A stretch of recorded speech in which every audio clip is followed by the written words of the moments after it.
Monasteries of Ladakh. These monasteries are known for their mystical beauty and their history, as some of them are centuries old. However, it has an interesting history that connects it with earlier traditions. Originally, Alchi Monastery was built in the 11th century by the Tibetan scholar Rinchen Zangpo, who was instrumental in bringing Buddhism to Ladakh and translating Buddhist sculpture into Tibetan. Lama Yuru Monastery is one of the oldest and largest monasteries in Ladakh and is said to have been built around the same time as Alchi Monastery. The monastery belongs to the Red Hat sect of Buddhism. Hemis Monastery is renowned as one of the wealthiest and largest Buddhist monasteries in the Ladakh region, serving as a vital center for the preservation. Buddhism is one of the main religions of Ladakh, and it has given a rich architectural and cultural heritage. Ladakh has many famous monasteries worth visiting. Monasteries are profoundly important in Ladakh as centers of spiritual life, repositories of ancient Tibetan Buddhist culture and art, and significant community hubs that influence social and economic spheres. They serve as places for religious practice, education, and preserved historical artifacts like thankas and statues, offering visitors spiritual experiences while acting as important landmarks and gathering places for festivals. Monasteries like Hemis and Tikse are the heart of Buddhist spiritual life in Ladakh, providing havens for inner peace and religious practice.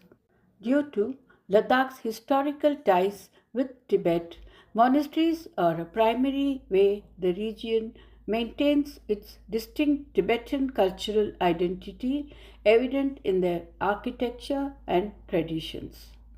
Many monasteries are built in dramatic locations, often on hills, with iconic architectural features like whitewashed walls and prayer flags, making them important landmarks in the Ladakhi landscape. Some monasteries like Lamayuru Gompa are centuries old and possess deep historical significance with legends and stories associated with their foundations. Beyond their religious functions, monasteries served as centers of power, influencing the social and economic life of the community. Monasteries have historically been centers of learning and intellectual progress, welcoming aspiring students to study and engage with Buddhist doctrine.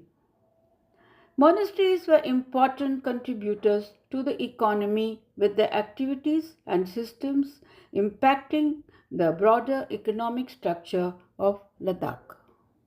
Monasteries in Ladakh are not museum pieces frozen in time. They are living centers of spiritual life, homes to monks and nuns, schools of Buddhist philosophy, and sacred sites of vibrant local culture. Many welcome visitors warmly, offering glimpses into their sacred rituals, libraries of ancient texts, and even rooms for those who wish to stay longer and reflect. Others require a more intrepid spirit, a sense of adventure, and sometimes a few hours' trek to reach. But all of them share one thing, a sense of the eternal. To understand the soul of Ladakh, one must first understand the living pulse of Tibetan Buddhism that runs through its people, mountains, and monasteries. Here, religion is not confined to temples or rituals.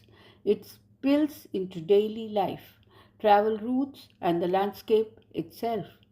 The fluttering of prayer flags atop a mountain pass the slow spin of a prayer wheel by a village elder, or the distant echo of a monk's horn at dawn, these are not just traditions, they are a reminder that you are walking through a sacred geography shaped by faith and resilience.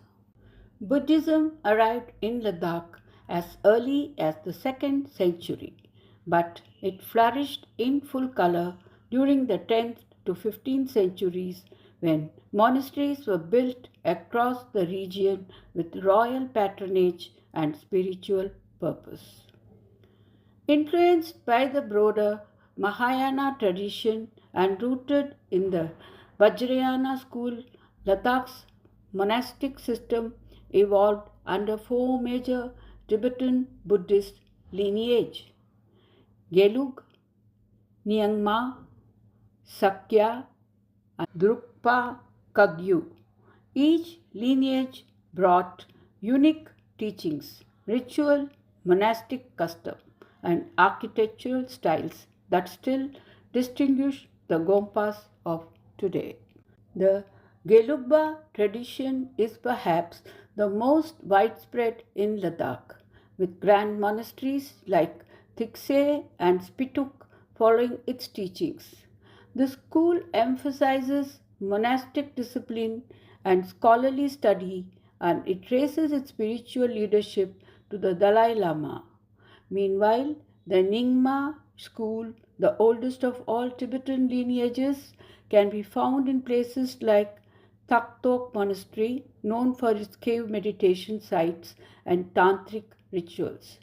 The Kagyu lineage, with its focus on meditative practice and transmission from master to disciple, is strong in areas like Hemis, the wealthiest and one of the most spiritual, vibrant Gompas in Ladakh.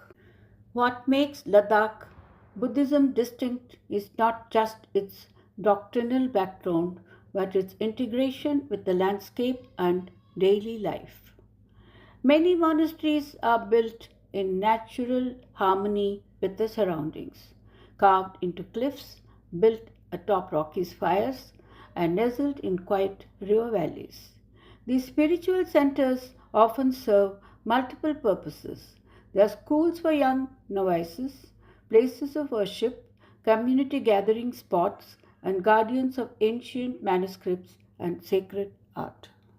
Every monastery in Ladakh is a microcosm, a self contained world of prayer halls, meditation caves, butter lamps, thangka paintings, and monks in crimson robes. Together, they form a spiritual network that connects villages and valleys, ancient texts, and present day seekers.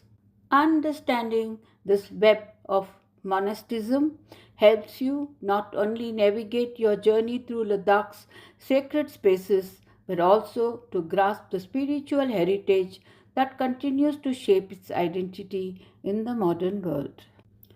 Before diving into the specific regions and monasteries, take this moment to ground your journey in the context of faith, because in Ladakh, every path leads not just to a destination but to deeper encounter with wisdom, silence, and presence.